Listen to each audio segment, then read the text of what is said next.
started learning. Hello, students. How are you? I, Dr. Brijesh, welcome you all in today's session. In our last session, we have started learning the poem written by Walt Whitman, which is Song of the Open Road. We have read the poem earlier, and I expect you too must have read the poem. If we remember, I told you we have to discuss title, introduction, life of poet, paraphrasing of the poem, along with special features, theme, moral. If we focus on the above mentioned point in exam, we can get a very good score. And at the last, in today's session, we will discuss the figure of speeches used in the very poem by Walt Whitman. First of all, let's check it out. The poem is divided into 3 plus 4 plus 4 pattern. The open half of the poem is carrying 3 lines. A foot and light-hearted, I take to the open road, healthy, free, the world before me, the long brown path before me, leading where I choose. It means the poem begins with poet's journey on foot on the open road. Here, the road means the road of life. He expresses that he is very cheerful to take the journey in this healthy and free world. In addition, the poet has a control over the journey as he is free to choose the brown path wherever to travel. Next stanza from the poem. Henceforth I ask not good fortune. I myself am good fortune. Henceforth I whimper no more, postpone no more, need nothing. Done with indoor complaints, libraries, corollaries, criticism, strong and content, I travel the open road. Here, the writer Walt Whitman continues in his earlier life by saying that he does not ask for good fortune and considers himself the creator of his own fortune. Obviously, we are the makers and the destroyers of our life. So be free what your heart contains. Try to walk on that path with the discussion of parents and the successful people. Here, the writer adds that he will not cry or hesitate to do anything without postponing it and expects nothing. He is no longer satisfied being confined in the four walls. He believes that he is strong and happy enough to travel on the open road, having unlocked himself from several complaints and arguments in his past life. And in the last stanza, writer explains, the earth that is sufficient. I do not want the constellations any nearer. I know they are very well where they are. I know they suffice for those who belong to them. Still here I carry my old delicious burdens, I carry them, men and women. I carry them with me wherever I go. I swear it is impossible for me to get rid of them. I am filled with them and I will feel them in return. Let's check it out what Whitman has explained in the last stanza. The poet tries to free himself from the worldly pressure and relations, even though he has a great faith in them and knows that they are doing well. Who's doing well? The people, along with writer. Everyone is happy with them. No more he likes to engage himself in friends and other people. Therefore, he thinks that the Mother Earth is now enough for him to travel. In the last stanza, he explains that whatever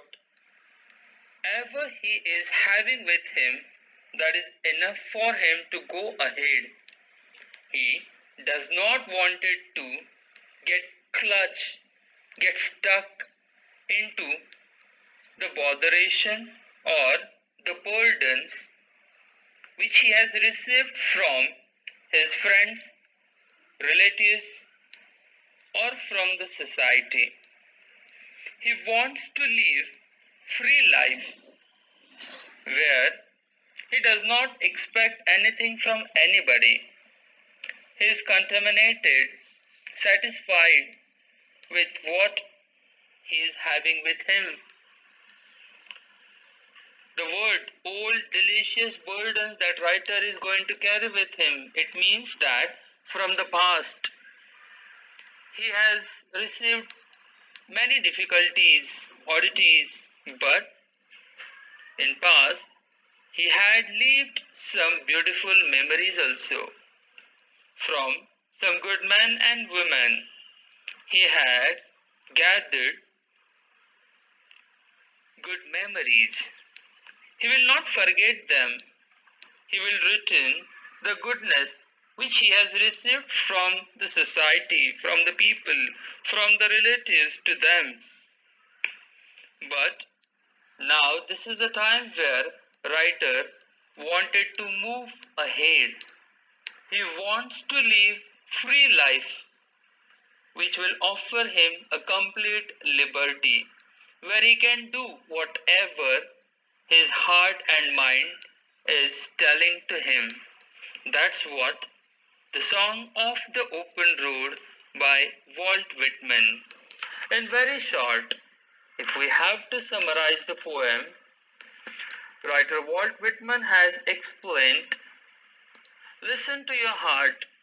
If you have received bad memories from the past, learn from the mistakes and move ahead without repeating those mistakes which we have done in the past.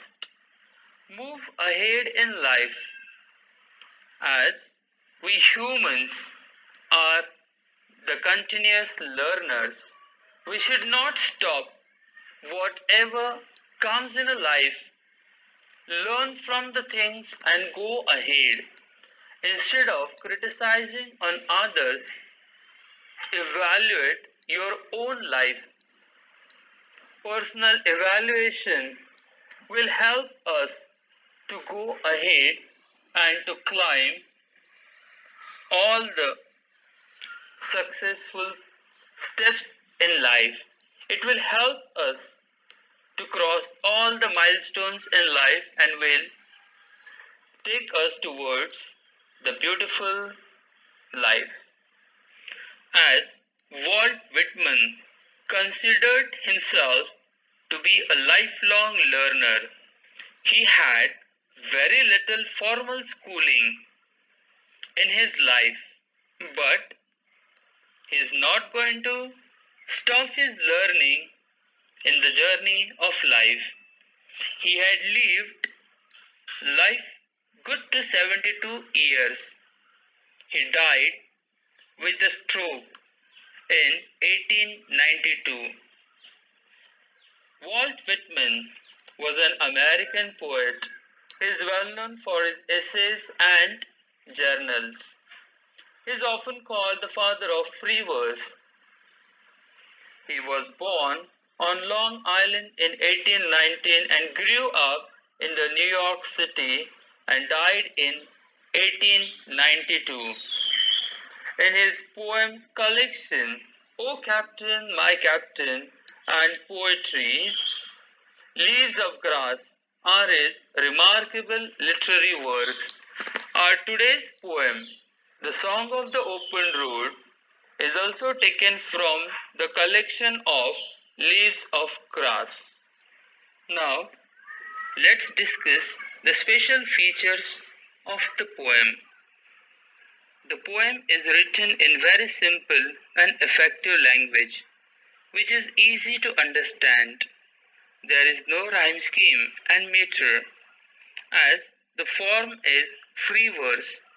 The poem is explained with the use of alliteration, metaphor, paradox, repetition, and other figure of speeches. As the poem is in free verse, there are no rhyming words or rhyming scheme. Next, the theme of the poem, freedom, joy of free life, and optimism are the major themes of this poem. Through the poem, the poet encourages the readers to be true to themselves and live a free life and enjoy the freedom. Although his life is not free from obligations and troubles, he encourages everyone to live their dreams, leaving the obstacles behind. The last point which we have to discuss is the moral or opinion of the poem. It teaches us to be optimistic and happy. We have everything, including freedom and optimism. It encourages us to enjoy the life in healthy manner and live life in this free world. It motivates us to fill our heart with immense pleasure. Now, it's time to discuss the figure of speeches used in the very poem. Let's start from the opening stanza. Afoot and light-hearted, I take the open road, healthy, free, the world before me, the long brown path before me, leading where I choose. In the very stanza, you can notice that an alphabet I has been repeated twice. It is an repetition, as I is a complete pronoun. Except that we can take another example from the third line. The long brown path before me, brown and before. B has been alliterated. The sound B has been repeated here, so it is an alliteration. Come down to the next stanza. Second stanza's opening line. Henceforth I ask not good fortune, I myself a good fortune. What do you think which figure of speech is here? Repetition, as good fortune is repeated in the very line. If we club second stanza's opening and second line, then henceforth word is also repeated. So that also we can put down into the repetition. The next figure of speech, we have to take it from the second stanza's second line. Henceforth, I whimper no more, postpone no more, need nothing, is an climax, as the words are arranged in their ascending order of importance. For example, whimper no more, postpone no more, and need nothing. If we have paid a keen observation or an attention towards the very line, no more word also repeated twice. So it is repetition. The next line, done with indoor complaints, libraries, Coriolis criticism. In the very line, sound k has been alliterated, complaints and Coriolis. So it is an alliteration. Also, the very line is the best example of tautology. What is tautology? It shows the words are having the same meanings, where one might have used different words to express the fact. So it means words can be different, but they carry the same meaning as complaints and Coriolis criticism are showing the same meaning. Complaint means complaining about something, about somebody, and Coriolis criticism, indirectly that means also the same of complaints. The next line, last line of the second stanza, strong and content, I travel the open road, is the best example of inversion. What is the right paraphrasing of this line? I travel the open road strongly with contentment. In inversion, for the sake of poetic effect, writer replaces the position of words. Now let's come down to the last stanza of the poem. The earth that is sufficient, I do not want the constellations. I do not want the constellations any nearer. I know they are very well where they are. In the third line of the last stanza, they are is repeated twice. Here we can figure out repetition. The first line of the last stanza is also an example of inversion. The earth that is sufficient. If we have to remove inversion, then it will be the earth is sufficient. Come down to the end of the poem in bracket.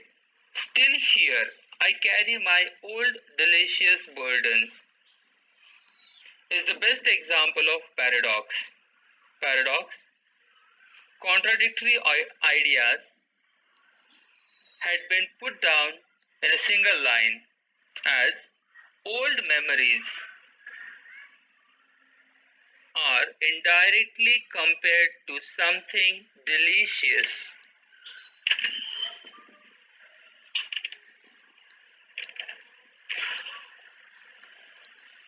Is a contradiction. Then the next figure of speech in the very line is metaphor. That metaphor shows indirect comparison in between the two things, that is old delicious burden. The burden cannot be delicious is symbolically used here as sweet. So the line is best example of metaphor. Then the next line, I carry them, men and women, I carry them with me wherever I go. Here in the line we can see repetition and antithesis. First of all, repetition as I carried them has been repeated twice. And the next figure of speech is antithesis, that men and women, opposite ideas or opposite genders has been shown in the very line. Now, I request all the students to go through the poem and pick out as many as figure of speeches you can of repetition, alliteration, metaphor, paradox, inversion, climax, and so on. Before going, one more figure of speech I would like to discuss here that I am filled with them and I will feel them in written is the best example of repetition as I and the word feel has been repeated in the very line or last line of the poem. So, listen the complete session again by paying attention so there won't be any room for any doubt. Thanks a lot for listening it carefully. I, Dr. Brijesh Deshmukh, once again wish you best luck to do the studies. Thank you. Hello students. Today